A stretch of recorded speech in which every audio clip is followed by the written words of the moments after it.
네, 안녕하십니까. 다원교육에서 국어를 가르치고 있는 오경 강사입니다. 오늘 저는 우리 어머니들께 이제 문학스쿨에 대해서 좀 안내를 드리도록 하겠습니다. 제가 다른 선생님들이랑 좀 다르게 은광여고라는 고등학교를 졸업해서 고등학교를 좀 적어봤는데, 이제 우리 학생들이랑 좀 동일한 환경에서 공부를 했다 보니까 우리 친구들이 뭐 학원에서 무엇을 원하는지 또 학교에서는 무엇을 원하는지 이런 부분들을 잘 알고 있습니다.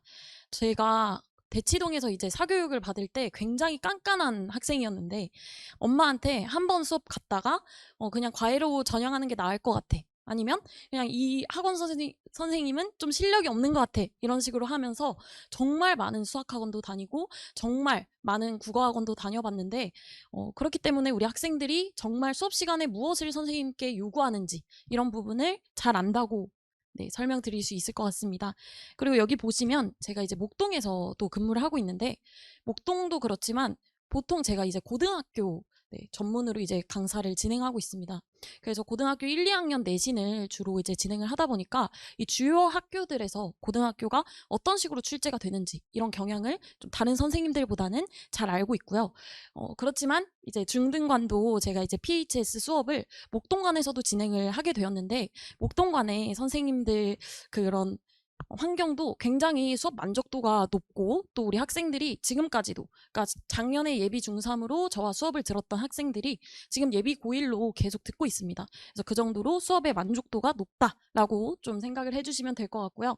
제가 오늘 좀 말씀드리고 싶은 부분은 이제 어머니들께 어떤 부분이 이제 어머니들이 궁금하시는 부분들이 있고 제가 또 어떤 부분으로 답변을 드리고 싶은지 또 대입제도가 어떤 식으로 개편이 되었고 수능은 어떤 식으로 변화가 되었는지 이런 부분들을 말씀드리도록 하겠습니다.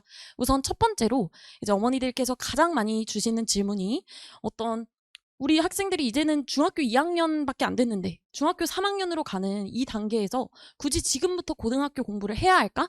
지금 시작하는 게 맞을까? 이 부분을 굉장히 많이 물어보십니다. 그래서 이 부분을 제가 좀 설명을 드리도록 하겠습니다. 우선 이 부분을 보려면 중학교와 고등학교의 내신이 어떤 식으로 출제가 되는지 좀 어떤 식으로 비교가 할 수 있는지 이런 부분들을 말씀드릴 수 있을 것 같아요. 자, 여기 보시면 대치중학교와 도곡중학교의 문제인데 그냥 내용 확인 문제라고 할 수 있습니다. 여기 보시면 그냥 학교 선생님이 설명해 주신 부분을 잘 적기만 했다면 당연히 쉽게 풀 수 있는 문제고 사실 다른 문제집을 풀지 않아도 교과서만 보고 공부했어요가 진짜 말이 되는 시험입니다. 여기 보시면 기역과 니은으로 빈칸을 뚫어놓고 이 기역과 니은에 대한 빈칸으로 들어갈 말로 알맞은 것은 뭐 이런 식으로 문제가 나오기 때문에 우리 친구들이 정말 쉽게 문제를 풀 수가 있습니다. 그 반면에 이제 고등학교는 여고의 문제들을 가지고 왔는데 이제 그냥 뭐 이어절로 쓰시오 아니면 여기에서 이렇게 정말 처음 보는 문제들 그러니까 학교 선생님이 수업 시간에는 알려주지 않은 문제들이 나오는 겁니다. 그래서 이렇게 새로운 지문들이 나오기 때문에 이런 외부 지문이라고 하죠. 외부 지문을 대비하는 게 굉장히 중요한데 제가 이제 수업 시간에 강조하는 것은 많은 외부 지문을 보는 게 아닙니다. 정말 하나의 외부 지문을 보더라도 우리 친구들이 나중에 시험장에 가서 방법을 써먹을 수 있도록 좀 고기 잡는 방법을 알려준다고 하잖아요. 제가 이제 그냥 이거는 뭐 작품 제목이 뭐고 그냥 이거는 시대적 배경이 이게 뭐야 그래서 정서는 이게 뭐고 그냥 주제는 이거야 이런 식으로 그냥 알려주다 보면 우리 친구들이 기억에 남지가 않습니다. 나중에 고등학교에 가서도 써먹을 수가 없어요. 근데 저는 이제 수업을 어떤 식으로 진행하냐면 이 박일로라는 작가의 시대적 배경이 언제였지? 그럼 주제는 뭘까? 그러면 화자의 정서는 뭘 것 같아? 이런 식으로 좀 스토리텔링을 하는 수업이라고 생각하시면 됩니다. 그래서 우리 친구들이 좀 더 이 문학에 대한 자신감을 얻어갈 수 있는 그런 질문형 수업이다라고 생각해 주시면 될 것 같고요. 그래서 이런 식으로 중등과 고등의 문학이 굉장히 다른데 좀 이따가 이제 서술형 부분도 말씀을 드리겠습니다. 근데 이런 시기이기 때문에 어머니들께서 만약 중학교 3학년에 내신을 대비하고 싶다. 그렇다면 이제 중등관의 강사한테 가야겠죠. 근데 저는 이제 고등관의 강사이기 때문에 좀 더 수능에 적합한 수업 또 아니면 고등학교 내신에 적합한 수업을 한다고 볼 수 있습니다. 그래서 제가 고등 전문 강사에게 가야 하는 이유, 저한테 와야 하는 이유를 제가 이렇게 좀 나열을 해봤고요. 그리고 두 번째가 제가 오늘 가장 좀 뭔가 이렇게 강조를 하고 싶은 부분인데요. 여기 보시면 어머니들께서 또 다음으로 질문을 하시는 부분이 왜 정시로는 안 될까요? 그러니까 우리 학생들이 1학년 1학기 중간고사를 망할 수밖에 없습니다. 정말 망할 수밖에 없는데 이게 시험 공부도 굉장히 어렵고 또 시험 범위가 방대하다 보니까 우리 친구들이 좀 자신감이 낮아져 있는 상태에서 또 처음으로 시험지를 접했는데 너무 어려워. 그리고 이 고등학교는 정말 자기가 목표했던 그 점수를 맞는 학생이 없습니다. 그냥 거의 없다고 보면 돼요. 그러다 보니까 우리 친구들이 1학년 1학기 중간고사 보고 가장 많이 하는 말이 저 그냥 정시로 갈래요. 저 그냥 정시러로 할래요. 이렇게 그냥 학원에서도 많이 말하지만 가정에서도 정말 많이 말한다고 합니다. 그래서 어머니들이 이 부분에 대해서 굉장히 고민도 많으시고 이거 어떻게 설득을 해야 될지 모르겠어요 라고 하시는데, 이 부분은 제가 이제 우리 학생들이 상담을 하면서 좀 이렇게 바로 잡아주고 있는데요. 이때 이제 제가 가장 많이 쓰는 방법이, 어머니들께서도 이걸 좀 잘 보시고 저한테 설득을 당하시고 또 우리 친구들한테 좀 설득을 해줬으면 좋겠어요. 여기 보시면 첫 번째로는 수시라는 6가지 카드를 그럼 어떻게 쓸 거냐.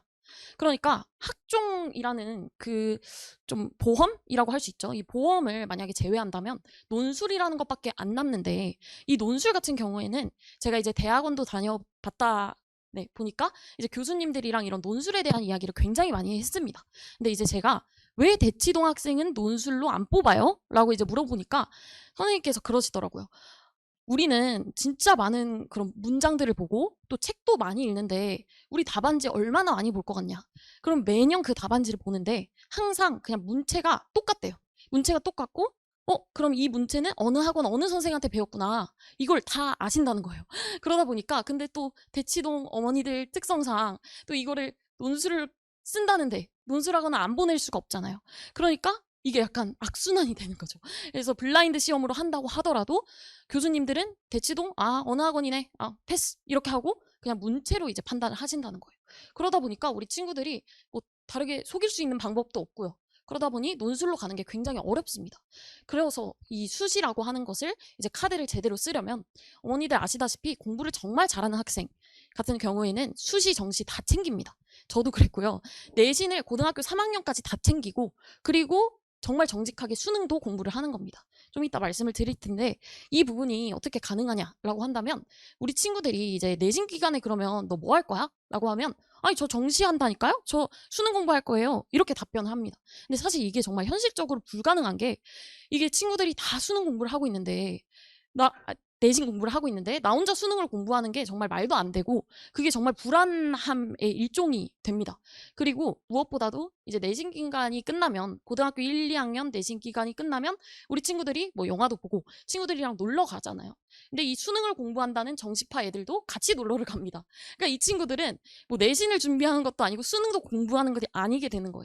그래서 이 부분이 좀 제가 봤을 때 좀 한심하다 이렇게 보이는 부분이고, 이거는 정말 약간 루저라고 이제 다른 선생님들께서 많이 말씀을 하시는데 저도 사실 동의하는 바입니다. 이게 뭐 낭만파 뭐 이런 얘기도 많이 하는데 그건 아닌 것 같고, 낭만을 이제 하는 친구들은 아닌 것 같고, 이제 아무래도 고등학교 1, 2학년 내신을 챙기는 친구들은 바로바로 시험 결과가 나오고 또 바로 다음날 시험을 보기 때문에 정말 열심히 공부를 합니다. 그런데 이렇게 정시를 공부하는 친구들은 나중에 3년 후 시험을 위해서 공부를 하는 친구들인 거잖아요. 그러다 보니까 아무리 열심히 공부를 한다 하더라도 이 목표도 없고 좀 너무 나중에 일이니까 공부를 제대로 체계적으로 하기가 쉽지 않습니다.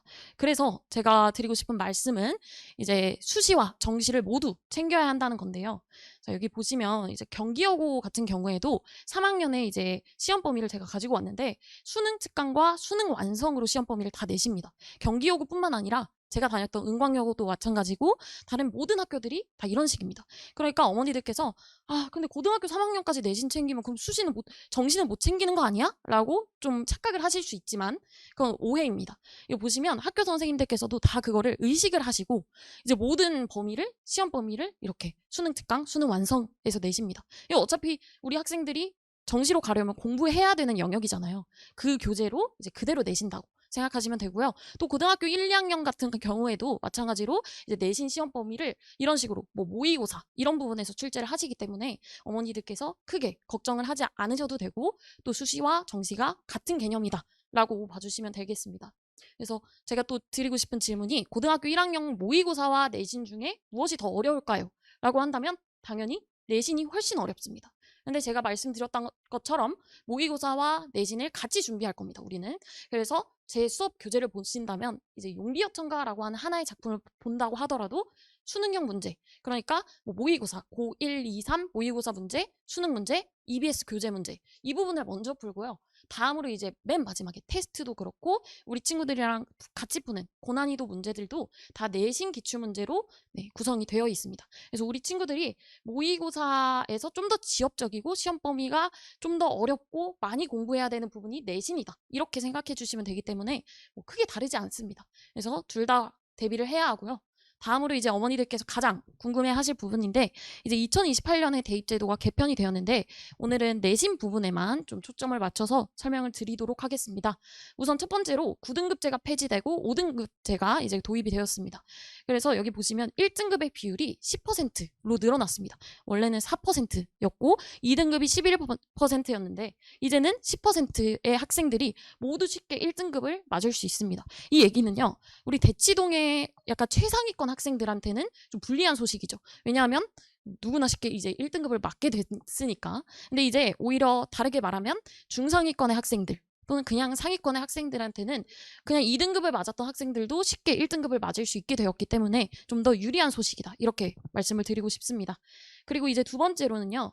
또 오지선다형에서 벗어나서 이제는 서술형이 많이 나옵니다. 그래서 특히나 이게 국어가 엄청 어려워질 것으로 제가 예상을 할 수 있는데요. 중학교의 내신 문제는 이제 서술형이 나올 때 이런 식으로 그냥 되게 쉽게 나옵니다. 삼음절로 쓰시오. 그냥 여기 대사를 찾아 그대로 쓰시오. 그러니까 우리가 그냥 객관식 공부하는 그대로 공부를 하면 되는 거죠. 그러니까 따로 글쓰기 능력을 요구하지 않습니다. 그런데 고등학교 같은 경우에는 좀 다릅니다. 고등학교 같은 경우에는 이렇게 한 문장 이내로 서술하시오. 대신 명사형으로 종결해도 됨. 이런 식으로 나오기 때문에 우리 친구들이 이런 괄호나 여기 있는 조건들 이런 것들을 못 맞춰서 학생들이 감점을 당하는 경우가 굉장히 많습니다. 그러니까 여기에서 0.5점 감점 당하고 이거 안 지켰잖아. 너 A에 들어가 말 4어절로 쓰라고 했는데 4어절이 아니라 4음절로 썼지? 그러면 마이너스 2. 이런 식으로 해서 우리 친구들이 객관식 문제 하나 틀린 그 정도의 점수가 나오는 겁니다. 그래서 1등급을 맞기 위해서는 특히나 우리 친구들이 이제는 서술형 문제가 많이 나오기 때문에 이 부분을 대비해야 하는데요. 여기 보시면 제가 이제 수업 시간에 우리 친구들한테 피드백을 해주는 부분입니다. 여기는 좀 확대해서 보시면 이제 우리 친구가 답안을 적었을 때 제가 이렇게 꼼꼼히 하나하나 마치 학교 선생님이 채점하듯이 하나당 0.5점씩 이렇게 감점을 해서 우리 친구들한테 조건 좀 지켜라 이런 식으로 코멘트를 좀 달아주고 있습니다. 그래서 우리 친구들이 좀 이런 부분에 익숙해질 수 있고 여러 가지 문제를 풀면서 자연스럽게 이런 본용어, 보조용어과 같은 문법적인 지식도 얻을 수 있게 제가 이제 지도를 하고 있다고 보시면 됩니다. 다음으로 이제 2024년 수능인데요. 수능 같은 경우에는 이번에 만점자가 1명 나왔잖아요. 그것도 현역에선 나오지 않고 재수생한테서 나왔다고 하는데 그 정도로 핵 불수능이었다. 이런 얘기가 있습니다. 근데 이게 딱 영역이 어려웠던 영역이 있습니다. 바로 문학이니까 제가 오늘 가지고 왔겠죠. 여기 보시면 2022년과 2023년, 그러니까 작년, 재작년의 시험입니다. 여기 오답률 탑 10을 보시면요. 거의 다 이제 독서랑 문법에서 출제가 되었습니다. 그러니까 여기 노란색으로 표시된 하나의 문제만 문학에서 출제가 됐던 문제고요. 나머지 오답률 탑 10은 다 독서와 문법에서 출제가 되었습니다. 그러니까 정말 그냥 독서와 문법이 항상 킬러 문항이었고 이 부분을 열심히 공부한 학생들이 1등급을 맞을 학생들이었던 겁니다. 근데 이번에는 좀 달랐습니다. 여기 보시면 올해 수능의 탑 10, 오답률 탑 10 안에는 4문제가 문학 문제였습니다. 그것도 지금 현대시, 현대소설에서 3문제나 나왔습니다. 이게 정말 엄청 많은 큰 변화인 게 이런 적이 한 번도 없었고요. 특히나 현대소설, 현대시가 이렇게 탑 10에 들어간 적은 정말 손에 꼽을 정도였습니다. 제가 수능 볼 때만 해도 그랬고 그 전에도 항상 그래왔습니다. 그런데 이제 처음으로 이렇게 정말 어렵게 나왔습니다. 이게 뭐냐면 현대소설이 굉장히 난해한 우리 친구들이 처음 보는 생소한 그런 작품이었고요. 현대시도 마찬가지였습니다. 이 고전시가 같은 경우에는 이제 수능 특강에 나왔던 일동장유가라는 문제였는데 이 EBS 연계가 됐으니까 당연히 우리 친구들이 잘 봤겠지라고 이제 교수님들은 출제자분들은 생각을 하시면서 내셨겠지만 우리 친구들은 여기에서도 말려 들어간 거죠.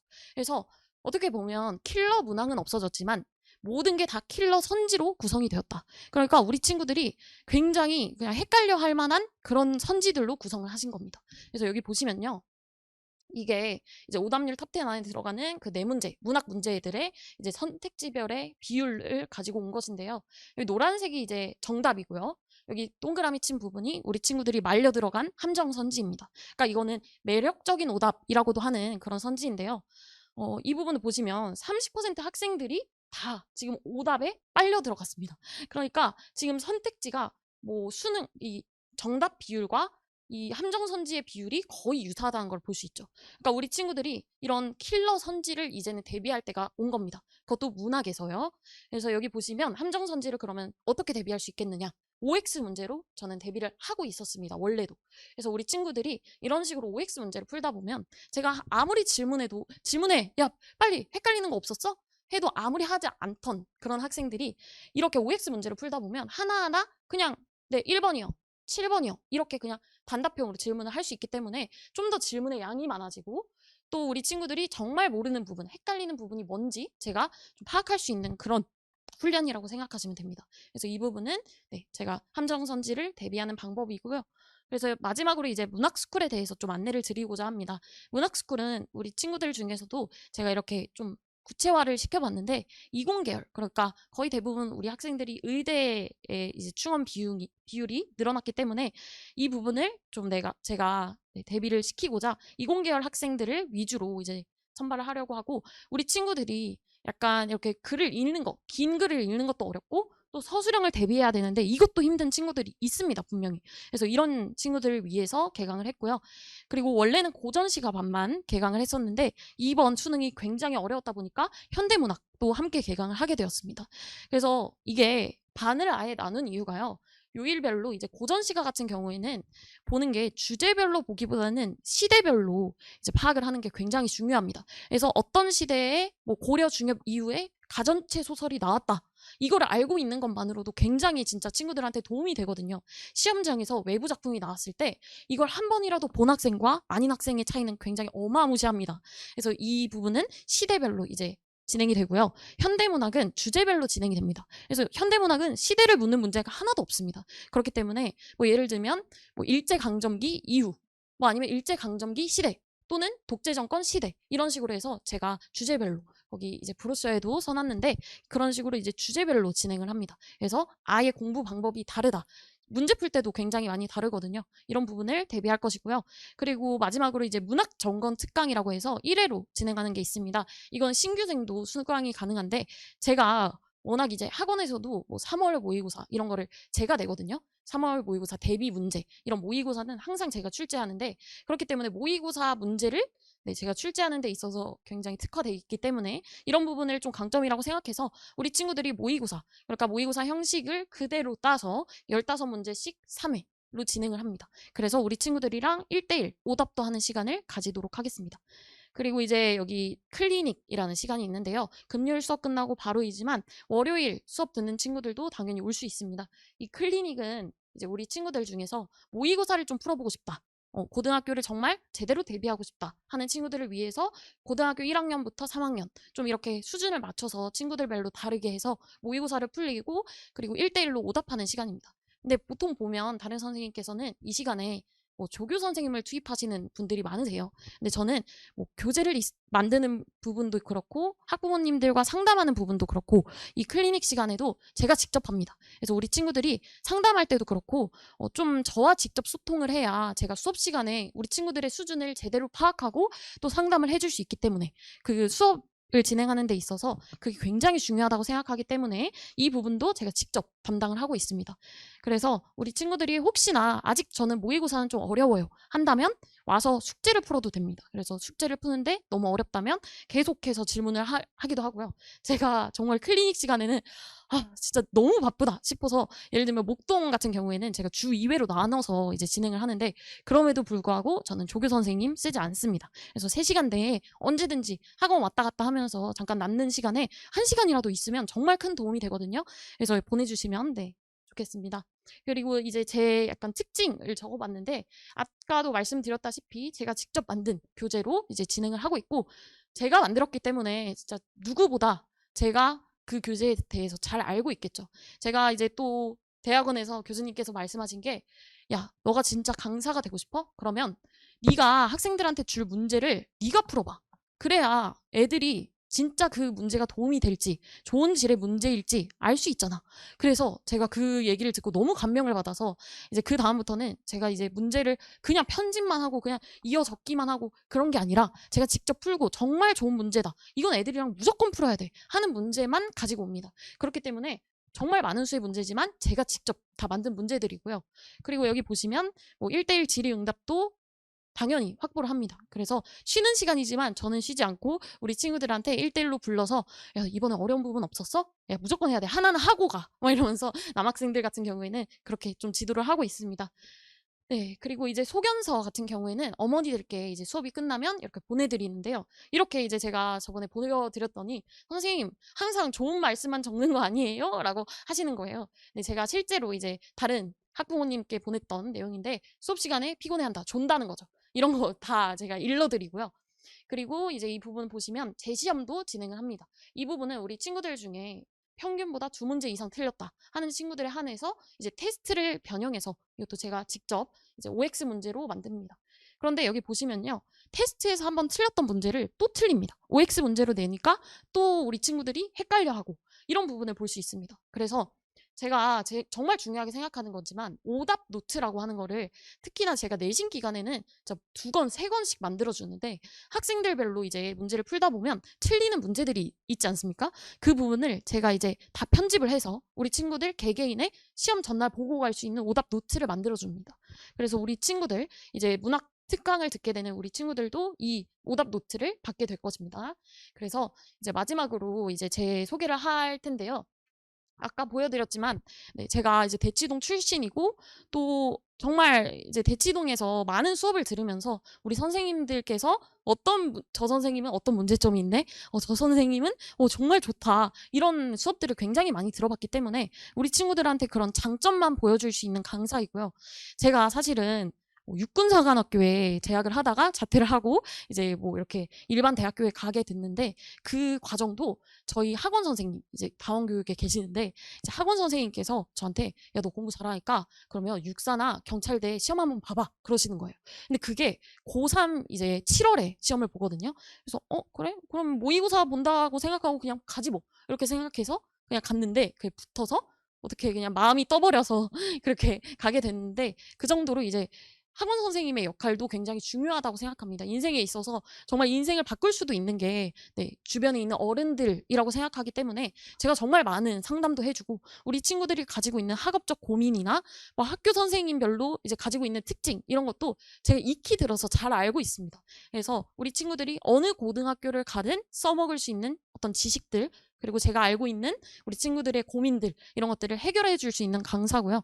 네, 그래서 우리 친구들이랑 좀 더 소통하는 그런 강사로서 보여드린 대로 정말 열심히 수업을 하고 있으니까 많이 보내주시면 감사하겠습니다. 네, 감사합니다.